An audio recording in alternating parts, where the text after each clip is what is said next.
Biz sudni ochiq deb e'lon qilamiz. Bizda jinoyatchi Qobil Qodir o'g'li. Hozirda so'z sudya janoblariga. Avvalambor assalomu alaykum xonimlar va janoblar. Bugungi sud majlisimizni ochiq deb e'lon qilaman. So'zni esa ayblanuvchiga bermoqchiman. Ayblanuvchi Qobil Qodir o'g'li. Sizni bu jinoyatdan ko'zlagan maqsadingiz nima edi? Avvalambor menga so'z berganligingiz uchun rahmat. Bugun men barcha qilgan jinoyatlarim uchun badal to'lash vaqti keldi. Men Ruxsorani jasadini uyimga olib borar ekanman. U mening birinchi marta jasad o'g'irlashim emas edi.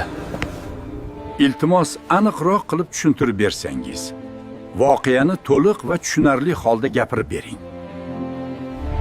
Men bu qabristonda 5 yildan beri qorovullik qilaman.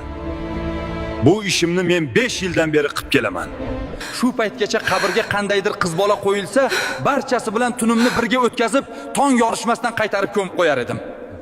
Ularni qazib olib uyimga olib kelardim va vannada cho'miltirib, keyin ko'ngilxushlik qilardim.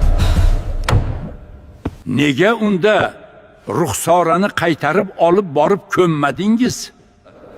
Chunki o'sha tunda biroz ko'proq ichib mast bo'lib qolganim sababli nima qilganimni o'zim ham bilmay qolibman. Ruxsora bilan bo'lgan voqea haqida to'liq gapirib bersangiz. Ruxsorani qabrga qo'yib bo'lishgach, hamma uyiga tarqaldi. O'sha kuni kech tushgach,